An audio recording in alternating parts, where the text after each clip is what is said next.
Nós vamos abrir a palavra do Senhor no livro do profeta Jeremias, capítulo 1, de 1 a 12. Jeremias 1, de 1 a 12. Palavras de Jeremias, filho de Ilquias, um dos sacerdotes que estavam em Anatote, na terra de Benjamim. A ele veio a palavra do Senhor nos dias de Josias, filho de Amon e rei de Judá, no 13º ano do seu reinado, e também nos dias de Joaquim, filho de Josias, rei de Judá, até o fim do ano 10º de Zedequias, filho de Josias, rei de Judá, e ainda até o 5º mês do exílio de Jerusalém. A mim me veio, pois, a palavra do Senhor, dizendo: Antes que eu te formasse no ventre materno, eu te conheci, e antes que saísses da madre, te consagrei, e te constituí profeta às nações. Então lhe disse eu: Ah, Senhor Deus, eis que não sei falar, porque não passo de uma criança. Mas o Senhor me disse: Não digas, não passo de uma criança, porque a todos a quem eu te enviar irás, e tudo quanto eu te mandar falarás. Não temas diante deles, porque eu sou contigo para te livrar, diz o Senhor. Depois estendeu o Senhor a mão, tocou-me na boca, e o Senhor me disse: Eis que ponho na tua boca as minhas palavras. Olha que hoje te constituo sobre as nações e sobre os reinos, para arrancares e derribares, para destruíres e arruinares, e também para edificares e para plantares. Veio ainda a palavra do Senhor, dizendo: Que vês tu, Jeremias? Respondi: Vejo uma vara de amendoeira. Disse-me o Senhor: Viste bem, porque eu velo sobre a minha palavra para a cumprir. Hoje é um dia especial para nós. Nós estamos comemorando o aniversário do reverendo Epifânio. E eu acho que a parte melhor desse texto que eu poderia iniciar é: Eis que ponho as minhas palavras na tua boca. Isso é um presente. Entender isso, entender o tamanho disso. Quando você canta, quando você toca, quando a gente entende isso, que eis que ponho as minhas palavras na sua boca, isso é muito sério, é muito grande, é muito especial quando você abre a boca. É muito especial quando você abre a boca. Eu vou falar sobre vocação. Deus sempre agiu através de pessoas. Não significa que Ele só agiu através de pessoas. Mas eu quero dizer que na história relatada na Bíblia, a gente percebe um Deus que age através de pessoas. Deus conhece porque formou, e porque formou, fez isso antes de nascer. Então Ele conhece porque formou, e Ele formou antes mesmo da pessoa nascer. Então esse Deus, Ele convida as pessoas para executar a sua vontade.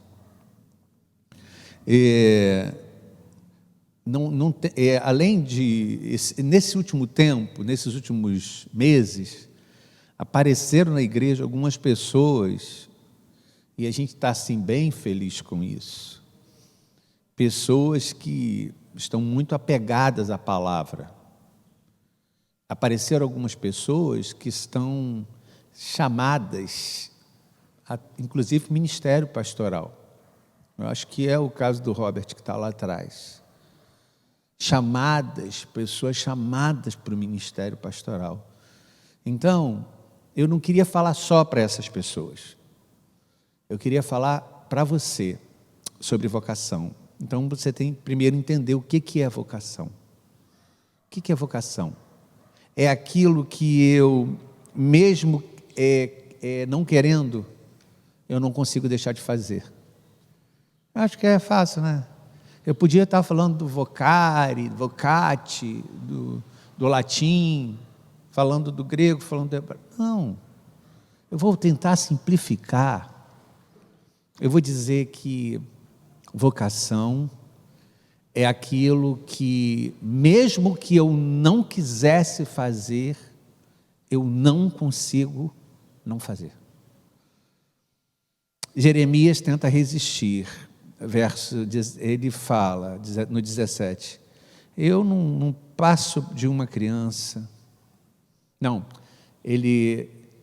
qual é o versículo, Ana Paula?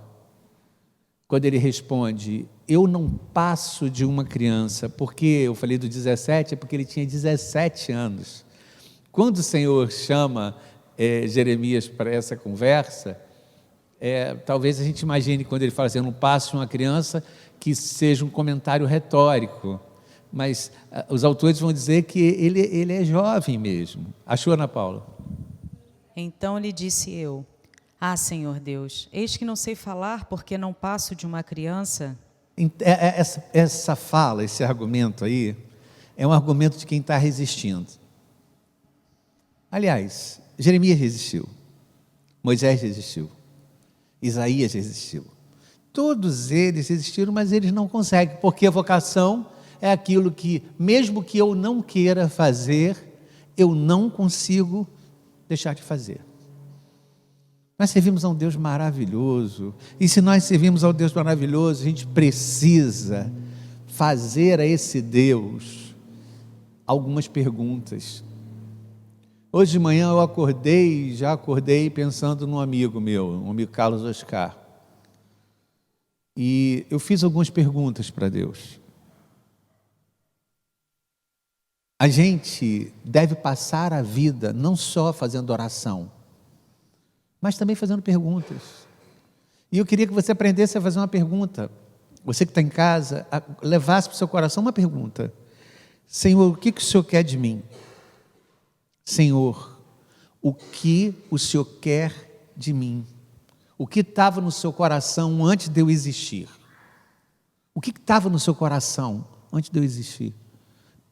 Para eu te ajudar a pensar, pensa no microfone.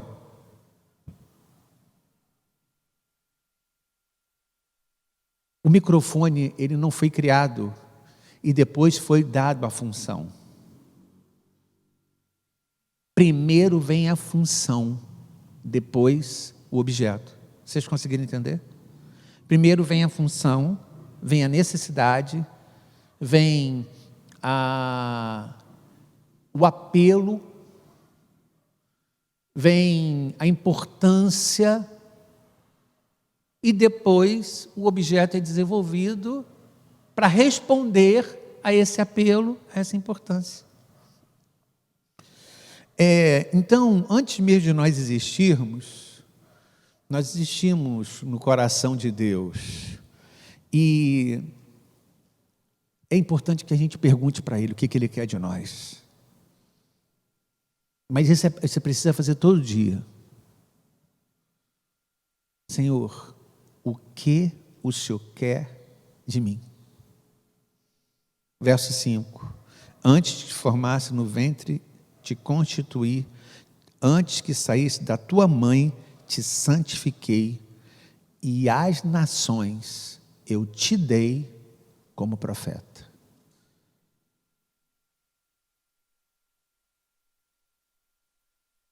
Se banalizou um pouco esse título de pastor se banalizou.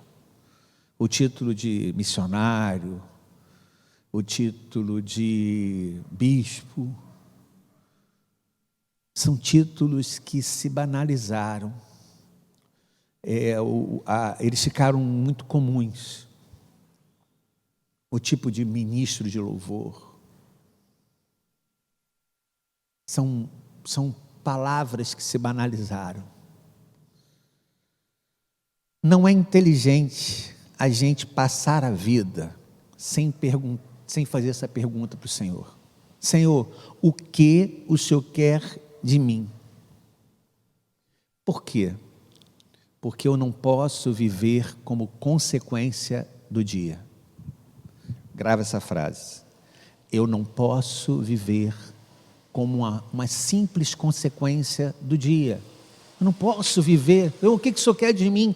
Porque eu não posso esperar o dia acontecer para ser.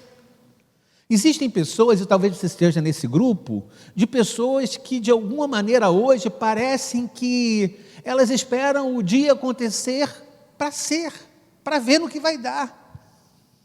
E a gente não pode viver a vida assim. Mesmo que tenha muita gente vivendo assim, você não pode viver uma vida assim. Perguntaram a um grupo de crianças lá do time do Santos, entre 7 e 10 anos, por conta do Pelé, né? Santos, enfim.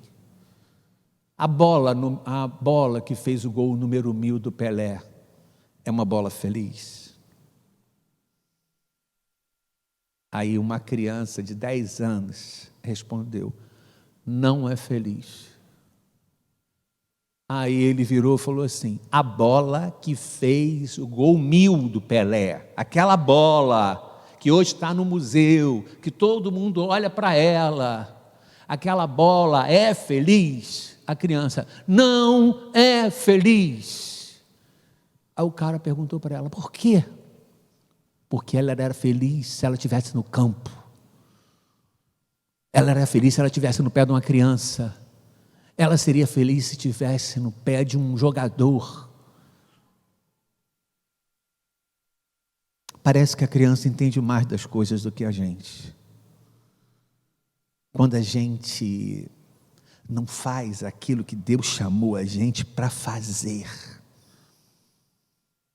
Quando a gente se desvia da função, quando a gente se desvia do chamado, quando a gente se desvia daquilo que Deus, que a nossa natureza nos convidou a ser, que o Senhor planejou para nós, primeiro, a gente desperdiça o tempo. A gente desperdiça o propósito. A gente vive um processo de deformação. A gente vive deformado. Quando a gente não faz aquilo que Deus chamou a gente para ser, a gente vive deformado. Como uma bola que é usada para bater prego. Eu posso bater prego com a bola. Eu estou desviando da função, mas a tendência de quem está desviado da sua natureza é a deformidade. Você nunca vai estar completo. Você nunca vai fazer bem feito. A gente não pode tirar Deus da equação. Eu queria falar com você que é jovem. A gente não pode tirar Deus da equação. A vocação, ela é revelada, ela não é escolhida. A gente talvez não devia... Pastor não, vou falar com a Gisele, que a Gisele tem filhos menores. A gente não devia perguntar para os filhos: o que você quer ser quando crescer? É claro que a gente não estou falando de maneira retórica. A gente devia perguntar para os filhos: o que será que Deus quer que você seja quando você crescer? Porque eu preciso entender que eu não posso viver em fuga. Eu preciso entender que eu não posso viver a deformidade de quem está fora da função, fora da minha natureza. Por isso que Deus deu a alguns muitas habilidades. Deus deu a alguns muitas habilidades para que essa pessoa que ganhou muitas habilidades se pergunte: o que o Senhor quer de mim? Qual é a minha vocação? Tem um negócio para contar para você. Aquilo que você não fizer,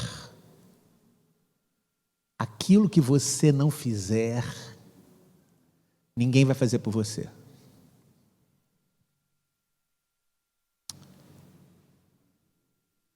Vou usar um exemplo para ficar mais fácil. Amar o seu filho.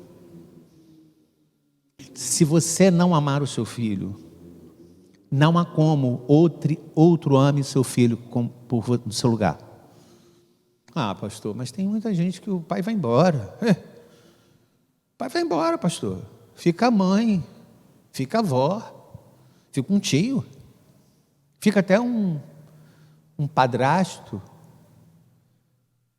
Mas esse filho vai entender que apesar do amor da mãe, apesar do amor da avó, apesar do amor do tio, meu pai não me amou. Porque não há como outro ocupar um lugar que você tem que ocupar. Então entende que eu estou falando no dia do aniversário do reverendo Epifânio, mas eu estou falando contigo, eu estou falando com a tua casa, eu estou falando com o teu relacionamento, eu estou falando com as tuas crises de vocação. Eu acho que a gente, quando se encontrar com Deus, será que Deus não vai perguntar para a gente, vem cá, tu não tem vergonha de não ter sido como Jeremias? Tu não tem vergonha de não ter sido como Jeremias? Eu queria que você conhecesse a história de Jeremias depois. Eu não acho que Deus vai perguntar isso para a gente. Eu acho que Deus vai perguntar para a gente, você não tem vergonha de não ter sido como Epifânio deveria ter sido? Você não tem vergonha de ter sido como Wander deveria ter sido? Wander, você não tem vergonha de não ter sido como Wander deveria ter sido? Marcelo, você não tem vergonha de não ter sido como o Marcelo deveria ter sido? Márcia, você não tem vergonha de ter vivido abaixo do que o Senhor te chamou para viver? Isso é uma pergunta. Isso tem a ver com a ideia que a gente pensa sobre vocação. Isso tem a ver com a ideia de que nós temos talentos, dons, que podem estar engavetados. Nós temos dentro de nós presentes para os outros. Como ele fala sobre Jeremias: eis que te ergo como profeta e te dou as nações. É como se você devesse entender que você é presente para os outros, que você é um guardador de presentes compulsivo, que deve pegar vários presentes e empurrar dentro de um armário e deixar lá muito, muito, muito tempo. Sabe? Como eu posso romper com essa represa que eu criei em mim mesmo? Como eu posso arrebentar essa represa que eu criei em mim mesmo e deixei de ser menos presente para os outros do que eu deveria ser? Então, irmãos, a palavra para essa manhã é: entregue-se de maneira útil, como dentista, como motorista, como bombeiro, como advogado. Entregue-se de maneira útil, como professor, como mecânico. Entregue-se de maneira útil. Vocação se expressa em ações que exigem explicação. Camila brinca com as frases. Vocação se expressa em ações que exigem explicação. Como assim? Eu vou te explicar. Alguém olha para você e fala assim: caramba, como ele faz isso dedicado? Como ele é dedicado no que ele faz? Ou, caramba, por que ele faz isso por mim? Por que ele fez isso por mim? Então, a ação da vocação é dada a uma pessoa, e essas ações, elas exigem explicação. Por que ele faz com tanta dedicação? Por que ele faz com tanto cuidado? Por que ele faz com tanto amor? Porque ele é um vocacionado. Porque ele é chamado por Deus para fazer isso. É chamado por Deus para ser mãe, é chamado por Deus para ser avó, é chamado por Deus para ser pai, é chamado por Deus para ser professor, é chamado por Deus para cuidar das pessoas, é chamado por Deus para cantar. A vocação se expressa em ações que exigem explicação.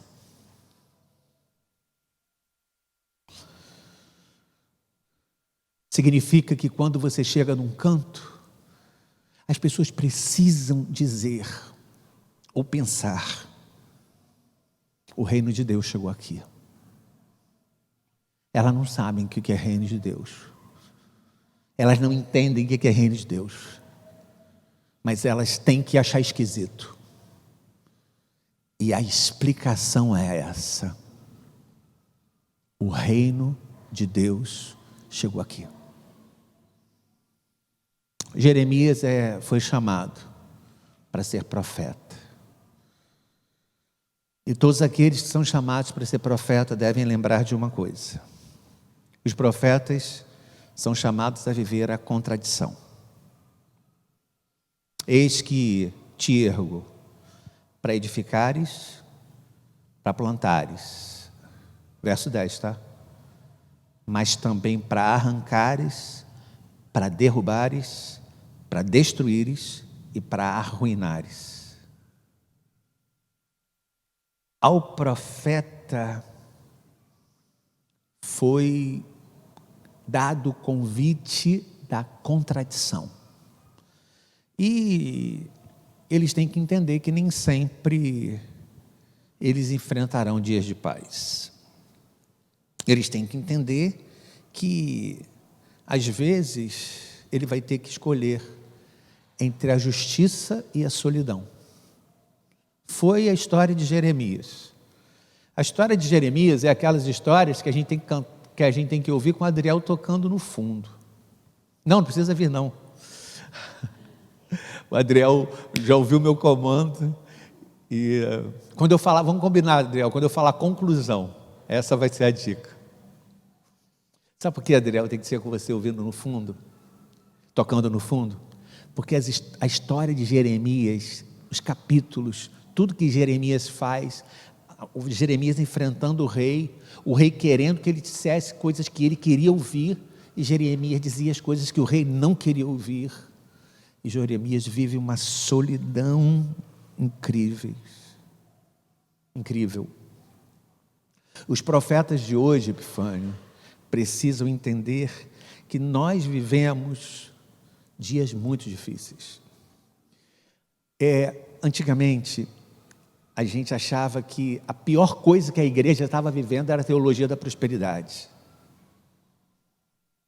A gente achava que a pior coisa que poderia ter chegado na história da igreja foi a teologia da prosperidade. A gente achava no início que era a guerra espiritual, aquele maniqueísmo, aquela guerra espiritual.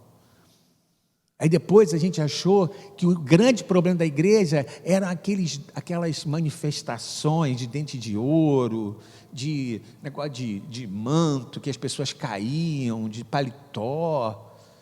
A gente achou que eram essas manifestações carismáticas. Até que o movimento neopentecostal veio trazer uma pergunta para a gente. Eles explodiram. E eu acho que isso é lindo no movimento neopentecostal, lindo. Eles explodiram, eles entraram em tudo, entraram nos cantos que a gente não entrava. Mas algumas igrejas, não todas, não quero generalizar, por favor, não estou generalizando, falaram da teologia da prosperidade. E a gente achou, gente, que isso era o pior do nosso tempo. O pior do nosso tempo não é a teologia da prosperidade. O pior do nosso tempo, profeta, é a teologia do ódio. Essa é a pior coisa. A religião se apropriou do ódio. A religião se apropriou do ódio. Eu sigo um pastor que ele fala coisas muito fantásticas, muito inteligentes, muito interessantes. E ele é um destaque nacional e talvez mundial. Vocês têm que ver nos comentários o ódio como as pessoas respondem a ele. A maneira odiosa. Você tem que morrer. Você deveria... Aí eu fico pensando que o momento que a gente está vivendo hoje é um momento onde o ódio, ele entrou para a religião. A gente está vivendo um momento onde o ódio virou religião. Onde a gente se autoriza a sentir ódio. O grande desafio eu não estou falando nem de direita, nem de esquerda, não tem nada a ver, hein? Pelo amor de Deus, hein? Pelo amor de Deus. Estou dizendo que a gente voltou às cruzadas. Estou dizendo que a gente voltou à Inquisição. Estou dizendo que aqueles dias voltaram. Porque a religião, ela se fez atrelar com um componente chamado ódio.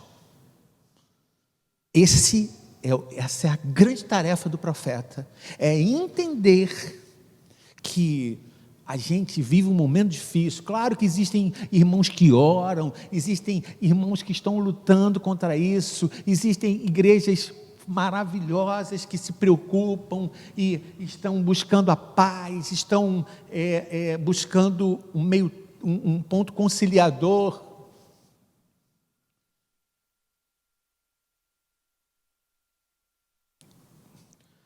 Mas eu ouvi uma frase que eu me amarrei.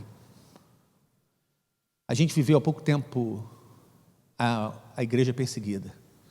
Lembra disso? Nós vivemos há pouco tempo a celebração do dia da igreja perseguida. É melhor ser uma igreja perseguida do que ser uma igreja que persegue. É melhor ser uma igreja perseguida do que ser uma igreja que persegue. Bote isso na cabeça. É melhor ser uma igreja perseguida, viver os dias da igreja perseguida, do que ser a igreja que persegue.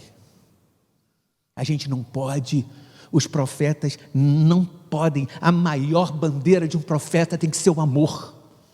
A maior bandeira de um profeta é chamado para ser pacificador. Um profeta é chamado para ser pacificador. Um profeta não pode negociar seus valores, não pode ter seus valores saqueados em nome do seu ponto de vista. A bandeira de um profeta tem que ser a justiça. E uma frase tem que falar, uma palavra tem que falar mais alto do que a justiça, que é a misericórdia. Então entenda isso, profeta.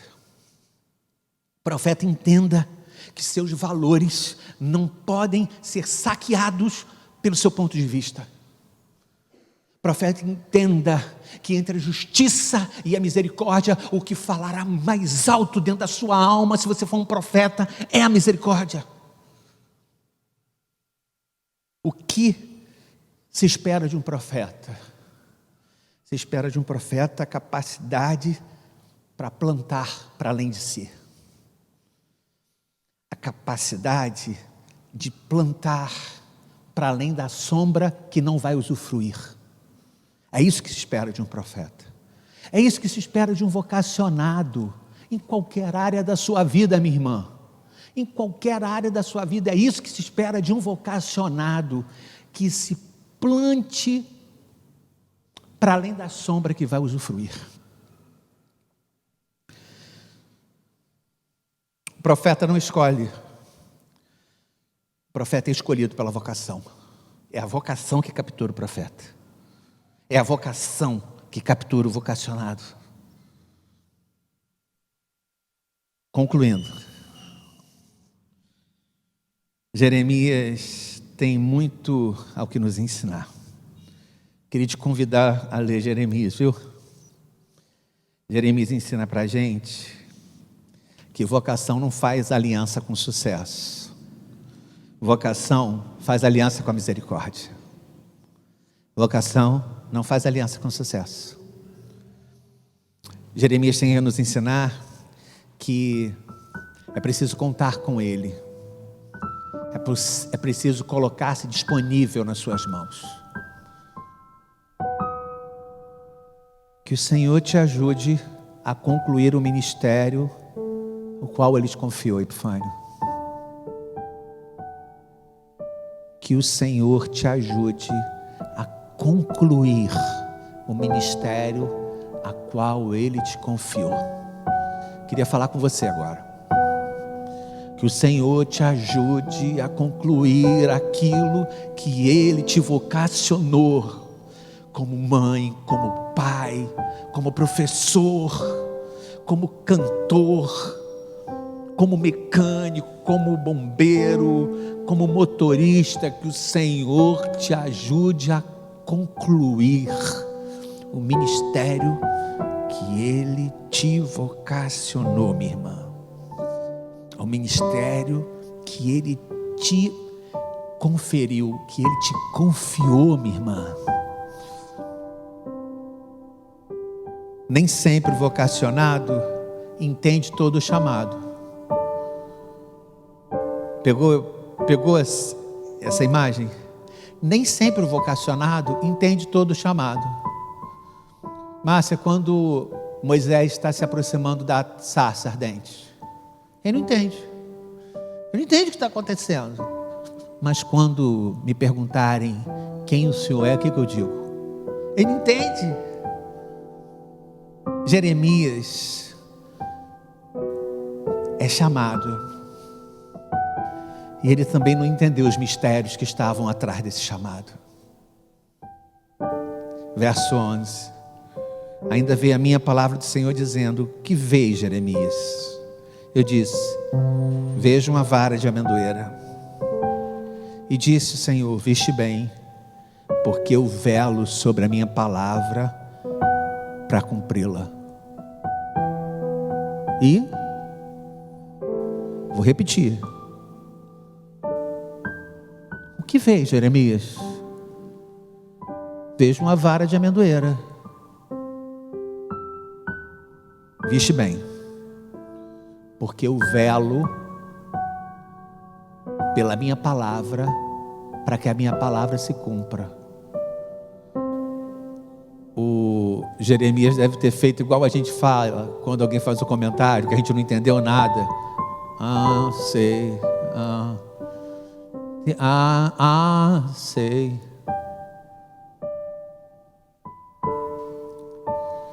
A amendoeira é uma das primeiras que enfrenta o inverno.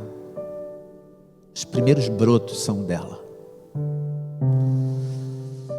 Ela responde ao inverno. Responde ao inverno dizendo que vai florescer de novo.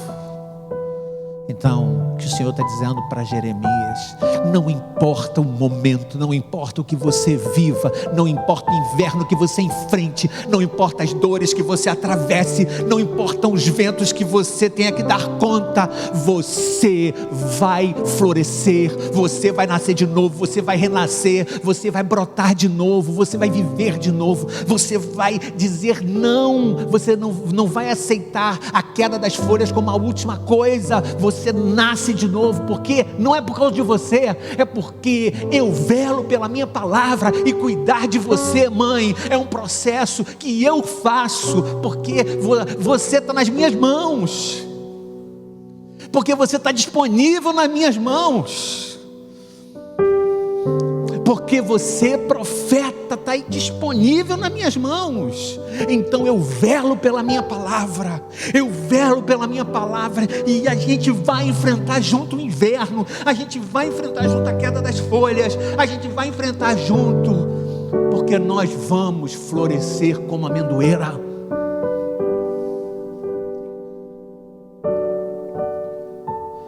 A amendoeira é um sinal de que o broto vence o inverno. O broto vence o inverno. Essa é a tarefa de um profeta: acenar com a esperança. Os profetas, eles acenam com a esperança. Isso é lindo, gente. Os profetas acenam com esperança no trabalho. Os profetas acenam com o reino de Deus onde eles chegam.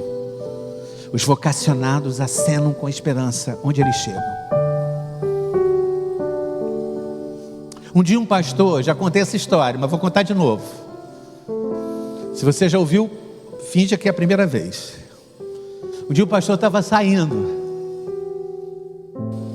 E quando ele estava na porta, um homem apertou a mão dele. Aí o pastor, ele segurou a mão do pastor e prendeu a mão do pastor. Aí passou o dedo no meio da palma da mão do pastor. E falou assim: mão fina, hein, pastor? Mão fina. Mão de quem não enfrentou os calos da vida, hein, pastor? O pastor virou para ele e falou assim: vou falar uma coisa para você e não estou jogando na sua cara, só vou responder.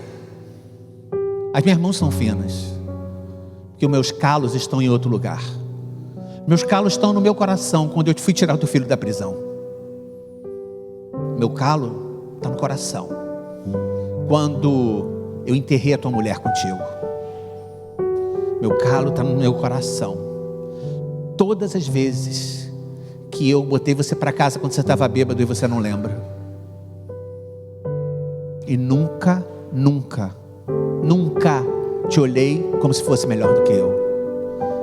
Então, meu irmão, eu estou te explicando onde estão os meus calos.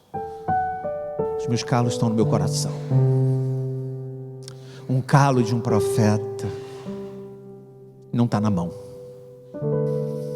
Um calo de um profeta está no coração. Então,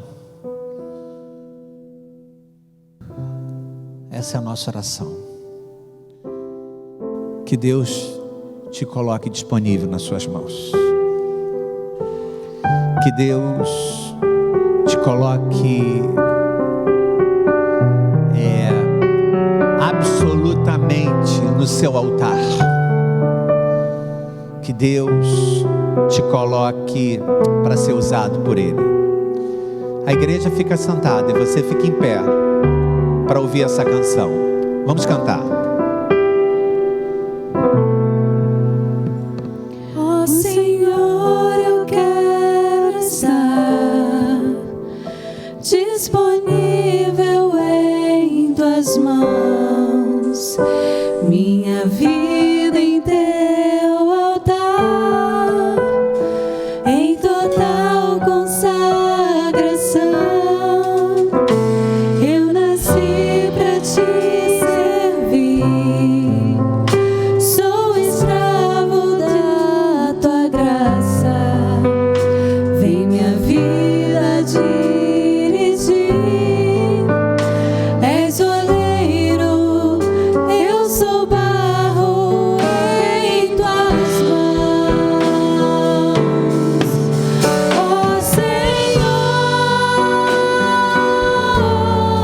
tu és meu Deus, és o oleiro e eu sou barro. Ó Senhor,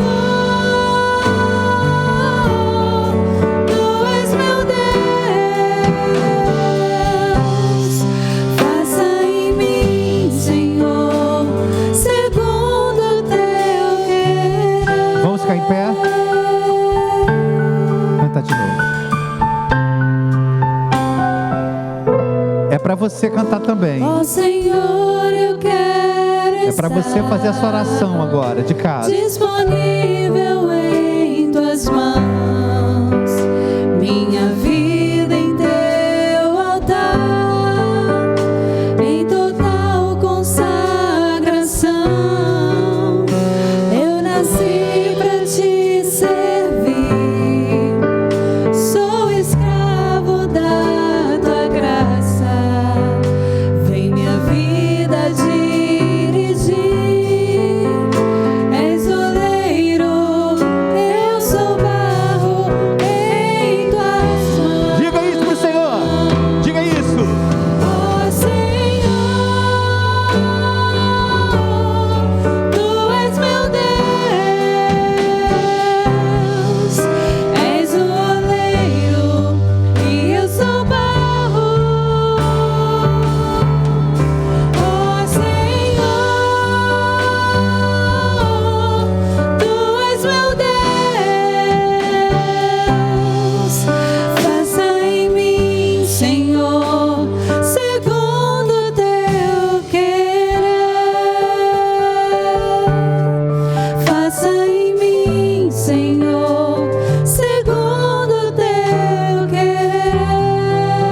isso, Senhor. Faça em mim, Senhor, segundo o teu